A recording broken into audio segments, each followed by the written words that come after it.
Thank you, Prime Minister Tsipras, for your kind words and for welcoming me to Athens today. I've always wanted to come to Greece, and I'm delighted to be able to make this part of my last trip overseas as President of the United States. I think we all know that the world owes an enormous debt to Greece and the Greek people.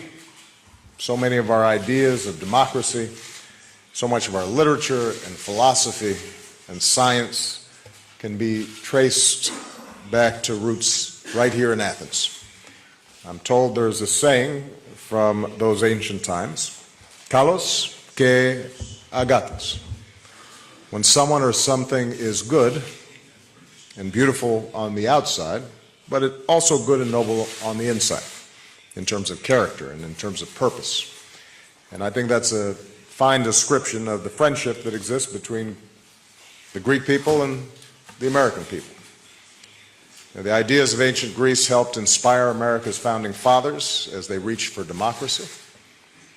Our revolutionary ideas helped inspire Greeks as they sought their own freedom, and Americans came here to help fight for Greek independence. At the dawn of the Cold War, when President Truman committed the United States to the defense of Greece, he said, "I believe that we must assist free peoples to work out their own destinies in their own way." To this day, the United States is profoundly grateful for our friendship and alliance with Greece, and I'm personally very grateful to my many friends in the Greek American community, sons and daughters of Hellenes, who have found success in every walk of American life. And Alexis, I want to thank you for your commitment to our alliance and for the good work that we did today. As the Prime Minister already noted, we spent much of our time discussing the economic situation here in Greece and how Greece can continue to move forward. I know this has been a painful and difficult time, especially for Greek workers and families, pensioners, and young people.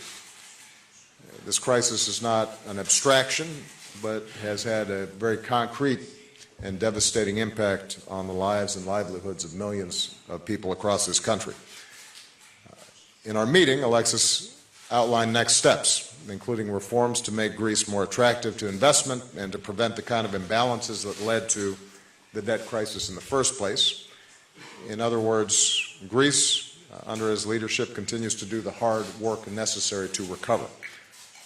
At the same time, I've been clear from the beginning of this crisis that in order to make reforms sustainable, the Greek economy needs the space to return to growth and start creating jobs again.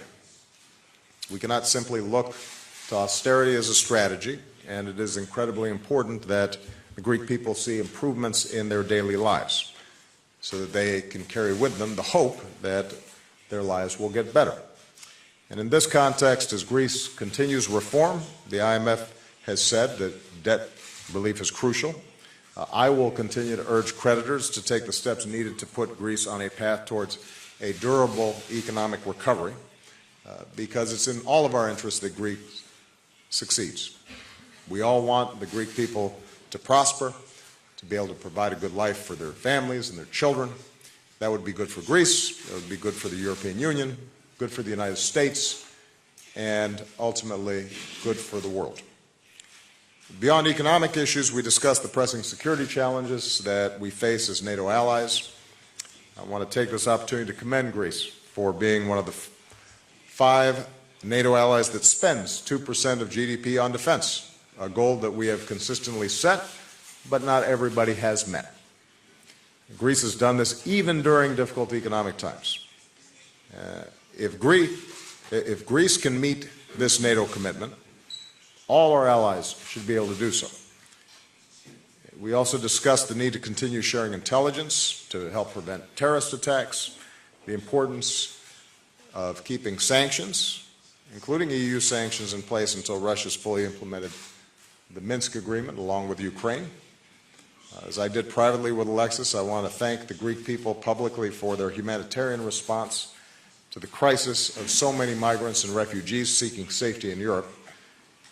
Greeks, especially on the islands, have shown extraordinary compassion and they've rightly earned the admiration of the world.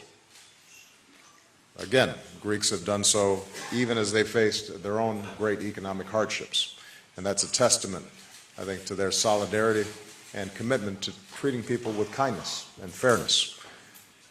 Prime Minister Tsipras has made commitments to increase housing for unaccompanied children and to improve access to education for children who are migrants and refugees. And in these goals, it's an obligation of the United States to help, because this cannot be viewed just as a Greek problem. This is an international problem. And I reaffirmed my support to help in any ways that we can, including reaffirming America's support for the deal between the EU and Turkey that can manage arrivals in Europe in a way that is orderly and humane. Finally, as Alexis mentioned, we discussed Cyprus, where the prospects for a just, comprehensive, and lasting settlement are the best that they've been for some time. It doesn't mean that success is guaranteed, but the possibility of resolving a decades-long conflict is there. And we urge the parties to continue their work. The interests of all Cypriots would be advanced with a bizonal, bi-communal federation. We're hopeful that a solution that's durable, which would create new economic opportunities for all the people across Cyprus, is within reach. And it would be a powerful example to the world of what's possible with diplomacy and compromise. So, again, Mr. Prime Minister, thank you for welcoming me. Thank you for your partnership. The Greek people have gone through some very difficult times, and there's still a hard road ahead. But despite those hardships, Greece has continued to be a reliable ally, has shown true compassion to fellow human beings in need. It's an example of the Greek character. And I'm looking forward to the opportunity to say more to the Greek people in a speech that I'll deliver tomorrow. For now, on behalf of the American people, just let me say that we are proud to count Greece as one of our closest allies and one of our greatest friends. So, ευχαριστώ. Ευχαριστούμε πολύ. Θα περάσουμε τώρα στο σκέλος των ερωτήσεων. We will now proceed to questions. There will be 2 questions from Greek media and 2 questions from American media. First question, Mr. Charitos from ERT, the state TV. Από την ελληνική economy, and to take you 7-8 years back, when you enter the White House, the unemployment, the rates of the unemployment, it was 6%. The next 2 years jumped to 11.6, and today you managed to leave it back with 5%, which is the lowest ever. 4.9. The GDP of your country, you managed to grow it almost 2.6 trillion. So, on the contrary, of course, there is nothing to compare between Greek and United States economy. But on the contrary, Greece, the last 7 years, is following the treatment of the financial institutions, the foreign financial institutions, and we're still in the eye of the storm of the recession. So, in the same time, there is no discussion about the debt relief. So, my question is, how far this economy can go with these reform programs without any discussion of the debt relief? How far this relationship between Greece and the foreign institutions can last? You're right that you can't entirely compare between the United States and Greece for a range of reasons, not just because of the size of the economy. We went through a very severe contraction. We were losing 800,000 jobs a month when I came into office. In fact, the economy was contracting faster than it did during the Great Depression. But we were able to intervene, apply lessons learned, and stabilize and then begin growth again. But I do believe that one of the lessons we tried to apply is that it is important to combine structural reforms and good fiscal stewardship with a growth strategy, because when your economy is growing and more revenue is coming in, that helps relieve debt.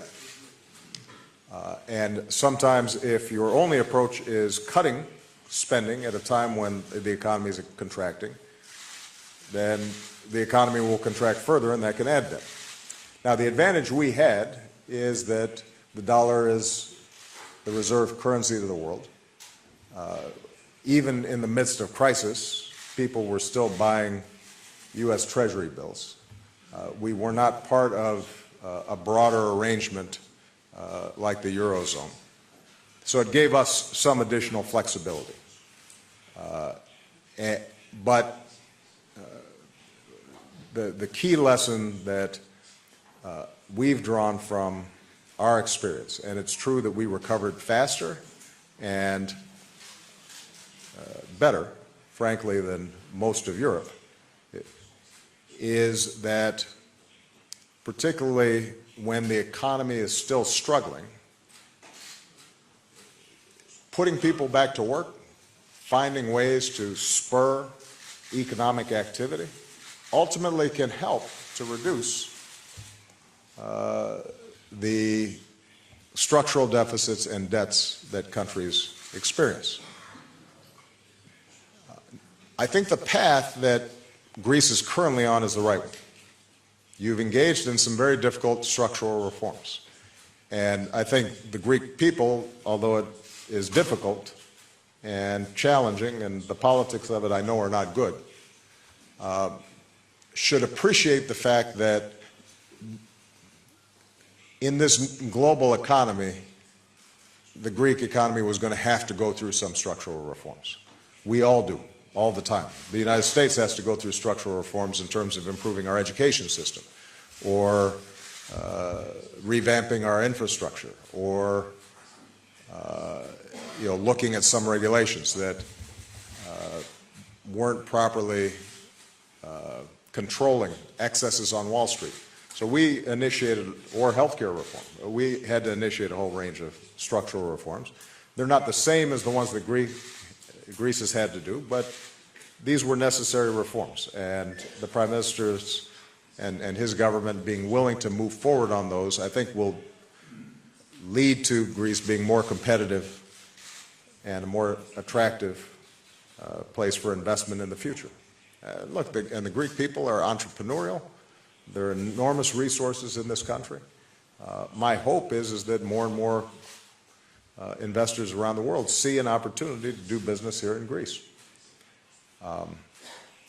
But even as you have those structural reforms, our argument has always been that when an economy contracted this fast, when unemployment is this high, that there also has to be a growth agenda to go with it. And it is very difficult to imagine the kind of growth strategy that's needed without some debt relief mechanism.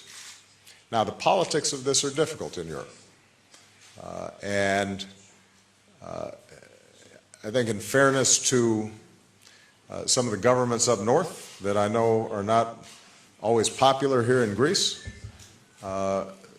it's important to recognize that they have their own politics, and their populations and their institutions often are resistant to some of these debt relief formulas. But I think that having seen Greece begin many of these difficult steps towards structural reform, having shown a commitment to change, with the Greek people having endured some significant hardships for many years now, there should be an opportunity, I think, for both sides to recognize that if we can come up with a durable solution as opposed to each year or every 6 months having a new negotiation, that could potentially be good for everyone. And now that the Greek economy is growing again, the timing may be right. The first question from the White House reporter will come from Jerome, affiliated with AFP. Jerome. Thank you, Mr. President. Yeah. A lot of people in Europe are still struggling to understand what happened on November 8 in the United States. Do you believe it's the exact same dynamic as Brexit, which happened 6 months before? And does it have to do with leaders struggling to read the mood of their country? Do you have the feeling that while in power, you underestimated anger or resentment or fear in America? And to you, Prime Minister Tsipras, President Obama has repeatedly said, including today, that Greece should get substantial debt relief. From your conversation with him today, are you hopeful that he might convince Chancellor Merkel to make a move in that regard later this week? No two countries are identical. And obviously, there's a difference between a referendum on a very complex relationship between Great Britain and the rest of Europe and a presidential election in the United States. Presidential elections always turn on personalities, they turn on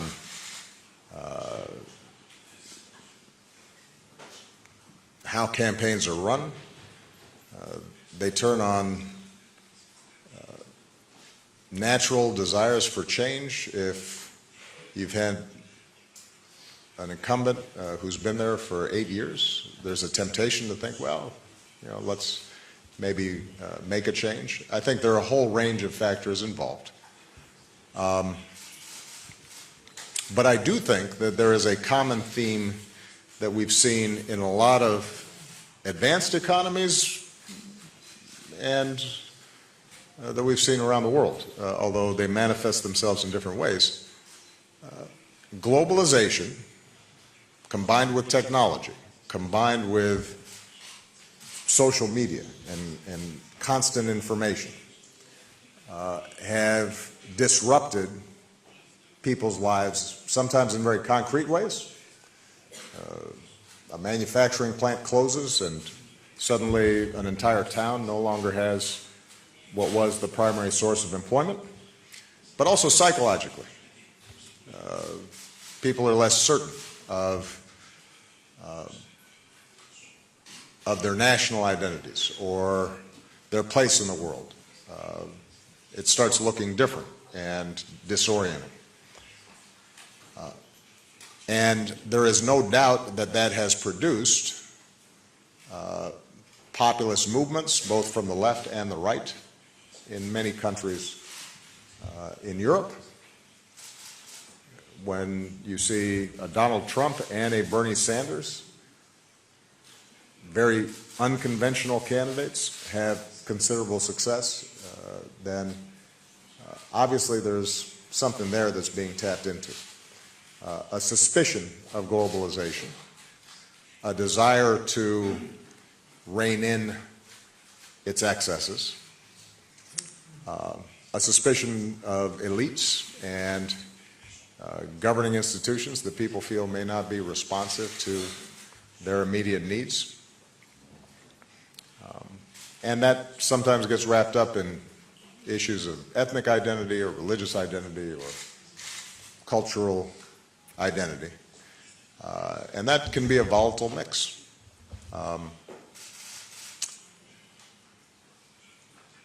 It's important to recognize, though, that those trends have always been there. And it's the job, I think, of leaders to try to address people's real, legitimate concerns and channel them in the most constructive ways possible. Did I recognize that there was anger or frustration in the American population? Of course I did. First of all, we had to fight back from the worst recession since the Great Depression, and I can guarantee you if your housing values have crashed and you've lost most of your pension and you've lost your job, you're going to be pretty angry. And so we fought back and recovered, but that left, I think, fear and anxiety in a lot of people, a sense that the economy wasn't as certain as it could be and maybe the game was rigged on Wall Street or by special interests in Washington or what have you. And that's been there. I was also aware of it because of the fact that you've seen some of the rhetoric among Republican elected officials and activists and media. Some of it pretty troubling and not necessarily connected to facts, but being used effectively to mobilize people. And obviously,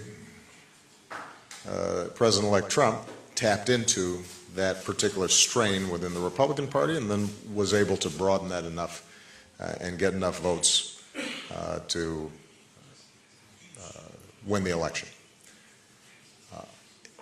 The lesson I draw, and I think people can draw a lot of lessons, but maybe one that cuts across countries, is we have to deal with issues like inequality.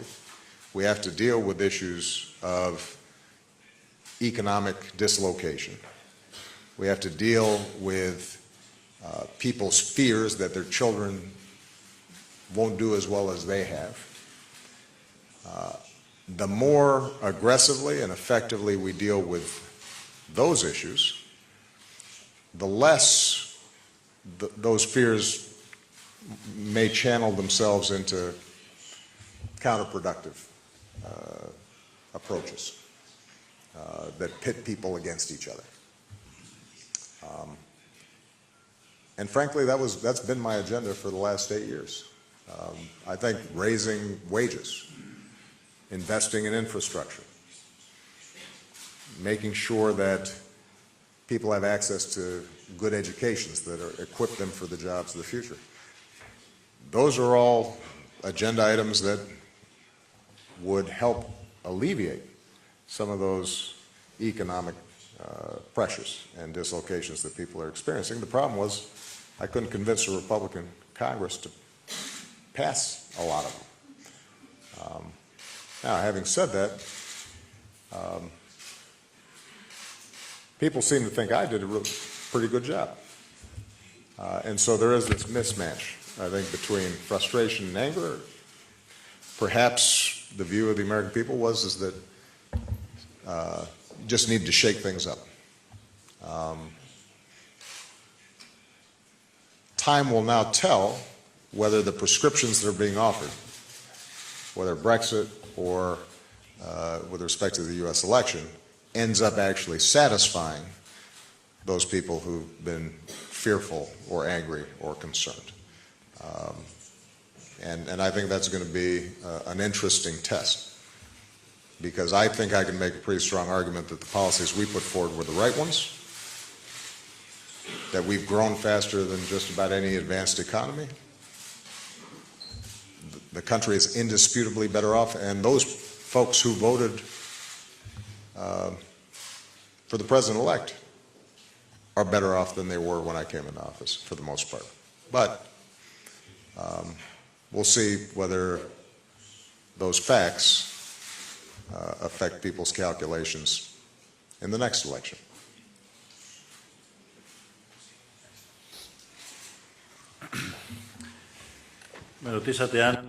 You asked if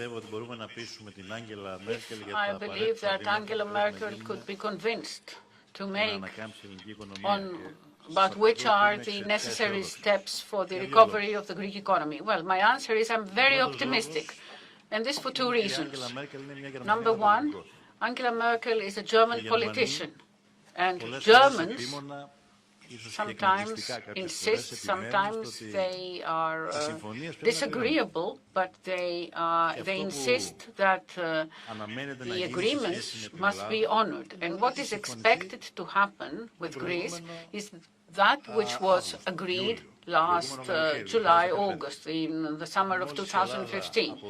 That was that as soon as Greece shows that it has decided to proceed with courageous and difficult reforms, that when the first and most difficult review is completed, then decisions will be taken, measures will be implemented to reduce, to provide debt relief to Greece so that Greece can go out into the money markets and for growth to return at a very high rate in the Greek economy. So the first reason for my optimism is that just as the German finance minister used to say, pacta sunt servanda, this is a Latin expression which we sometimes use, although we have learned not Latin but ancient Greek in our schools.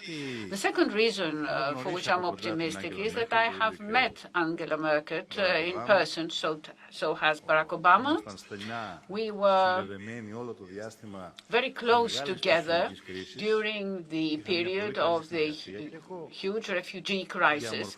Our cooperation was very good, and therefore I'm of the opinion that she is a responsible politician, a politician who has a sense of responsibility for Europe, and not only for Germany or for the political party. And this was the manner in which she dealt with the refugee crisis, with a deep sense of responsibility on the future of Europe and on stability. And for these two important reasons, I do expect that she will be convinced that these two necessary steps must be made, two steps that will not be a burden to German taxpayers, so that Greece can become not a member or a part of the problem, but a part of the solution for security, for growth, and for solving the refugee issue, for which Greece plays an important role. And that is why I'm optimistic, and I expect my optimism to be realized. Mr. Ignatiu from Ethnos. Question number 3.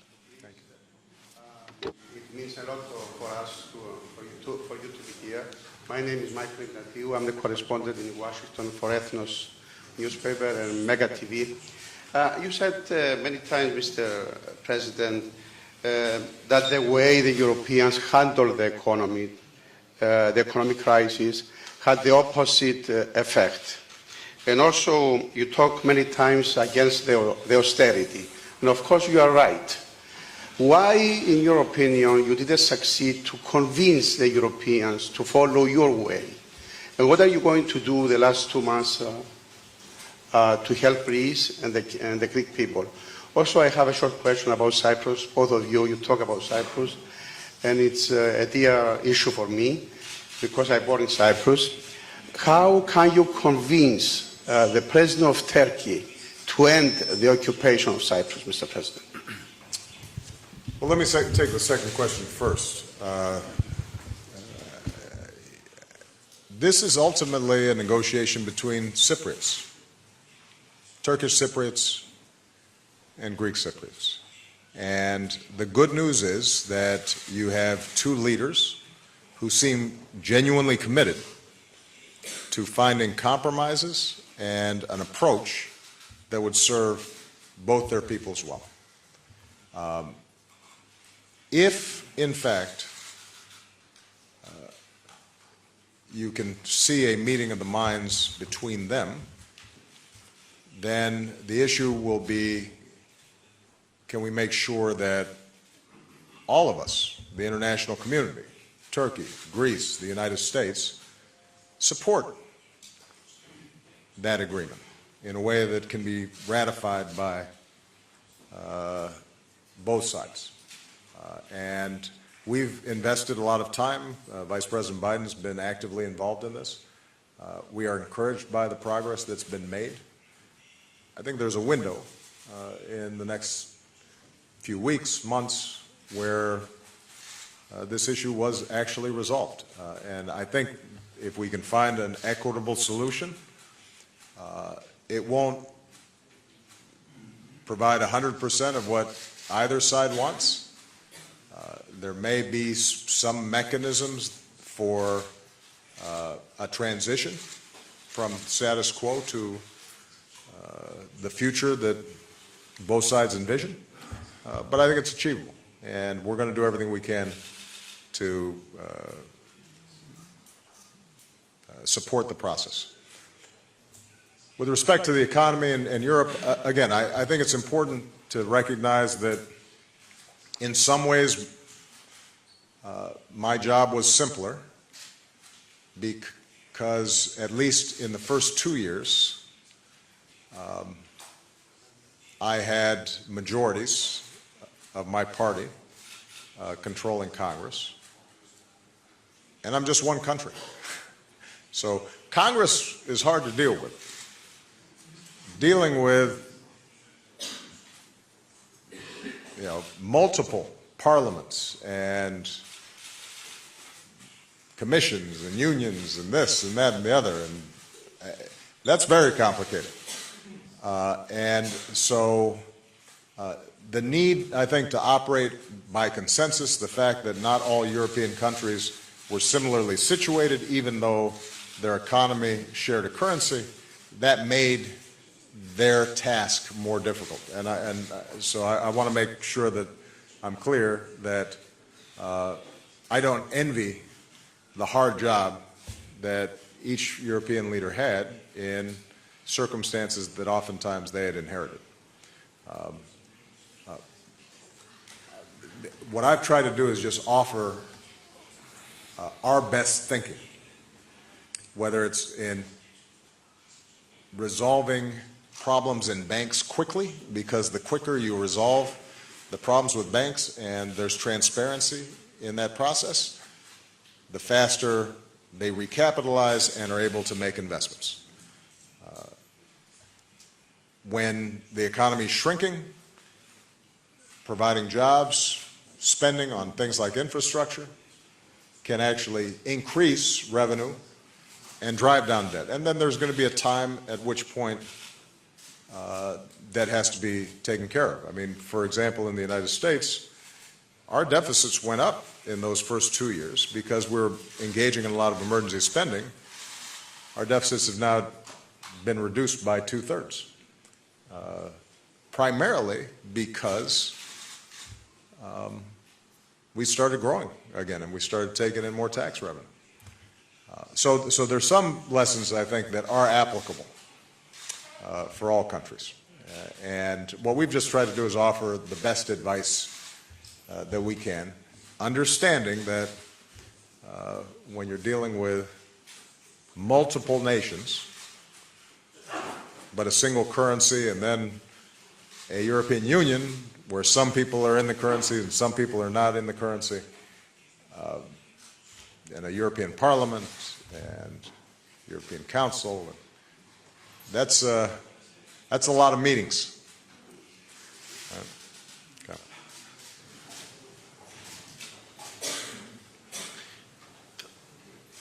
Θα συμφωνήσω απόλυτα με όσα I will fully agree with what President Obama has just said in answering the question about Cyprus. It is not a bilateral issue. It is not a problem between Greece and Turkey. It's an international problem which has been going on for 42 years, as long as I'm alive, and it is a problem of illegal invasion and occupation of the northern part of Cyprus. We make our best. We do our best to encourage both sides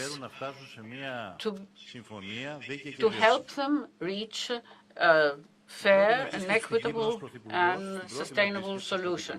In my first visit to Cyprus as a Prime Minister, I tried and I did meet over and above the leaders of the Republic of Cyprus, a number of representatives of the Turkish Cypriot community, and I think that that was the first time that a Greek Prime Minister was meeting with them.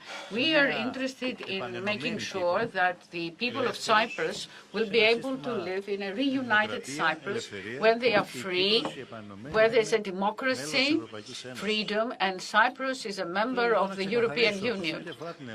So I would like to make it clear that as regards Greece, we are in favor of a solution. We stand at the side, by the side of President Anastasiadis, who is making the effort, and we are only ready to discuss with Turkey the part which is relevant to us. That is the guarantees, because since 1959, since 1960, this obsolete issue of guarantees also concerns Greece. But Greece is not a country which has occupied and illegally invaded and illegally occupied Cyprus. So I believe that a fair and sustainable solution means a solution without the permanent presence of Turkish troops on the island. And at the same time, I think that the best guarantee for the Cypriot people to feel safe is the potential of a fair and sustainable solution. And if this happens, things will change not only for Cyprus, but for the wider region in general and for Greek-Turkish relations. This is how we are proceeding. I believe that, yes, President Erdogan plays an important role, but it is not my responsibility to convince him, Mr. Ignatiou. The final question will come from Chris Jansen with NBC News. Thank you. Mr. President, ever since the election, there have been protests on the streets of the United States. And earlier this year, Matt Lauer asked you if you believed you helped create the environment for Donald Trump to run. And you answered, talk to me if he wins about how responsible I feel about it. I wonder, do you feel any responsibility for the election of Donald Trump? And in the broader context, when you see his election, when you look at politicians like Theresa May, Marine Le Pen, do you believe that it is either a movement away from or an outright rejection of your worldview? And Mr. Prime Minister, you've also talked about your concerns about the rise of the extreme right in general, and about Donald Trump in particular. You said, I hope we will not face this evil. Do you believe Donald Trump or his ideas are still evil? And if so, do you believe your comments and the comments of other European leaders will make it more difficult for you to work with him? Thank you. Well, first of all, I think it's fair to say that I was surprised by the election results, and I've said so.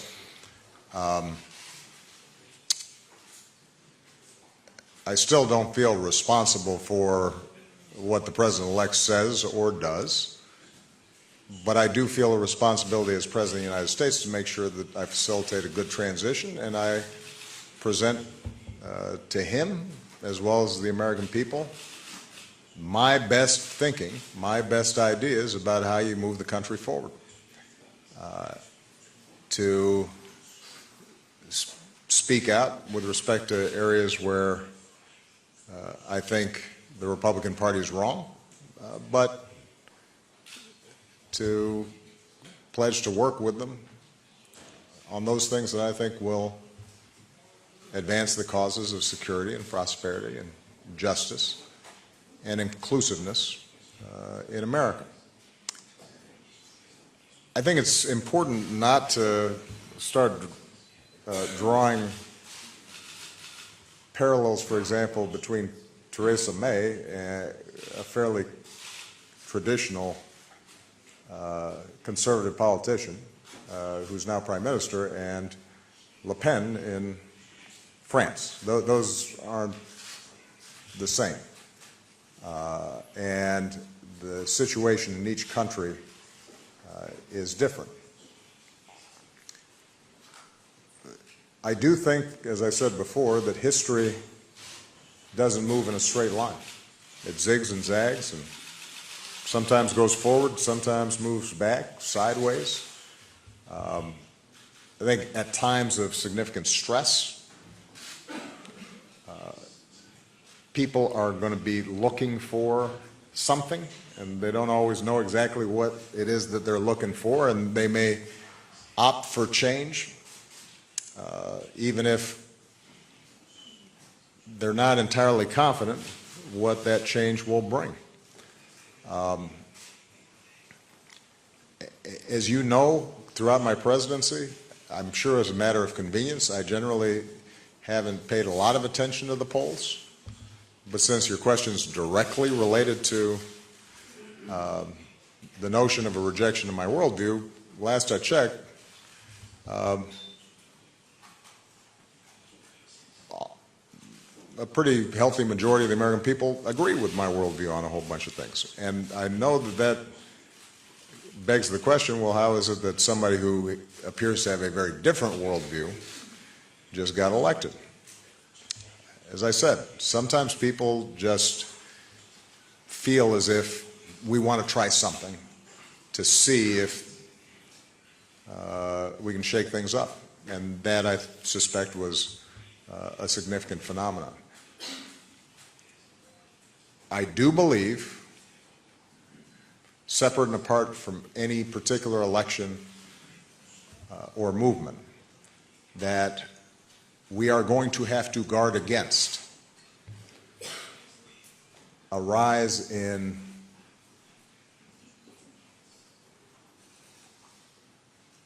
a crude sort of nationalism or ethnic identity or tribalism that is built around an us and a them. And I will never apologize for saying that the future of humanity and the future of the world is going to be defined by what we have in common, as opposed to those things that separate us and ultimately lead us into conflict. Take Europe. We know what happens when Europeans start dividing themselves up and emphasizing their differences and seeing a competition between various countries in a zero-sum way. You know, the 20th century was a bloodbath. And for all the frustrations and failures of the project to unify Europe, the last 5 decades have been periods of unprecedented peace, growth, and prosperity in Europe. In the United States, we know what happens when we start dividing ourselves along lines of race or religion or ethnicity.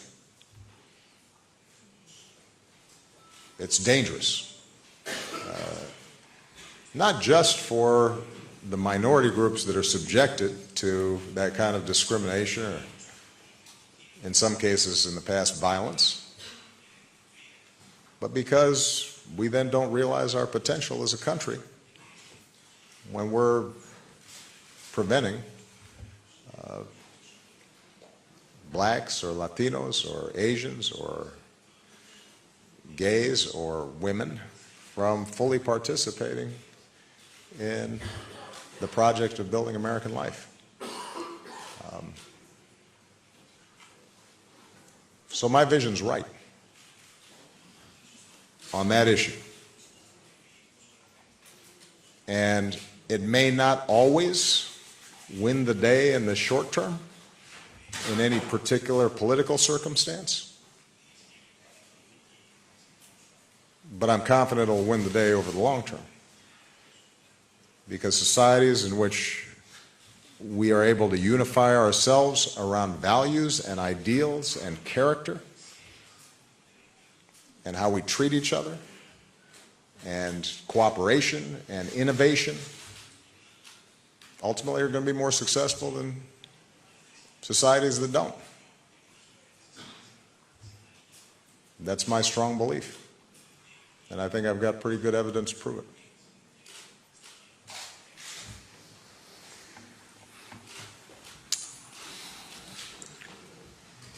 Για να σας είμαι ειλικρινής, To be honest, από τον Ντόναλντ Τραμπ γνωρίζω λίγα πράγματα. I know very little of Donald Trump.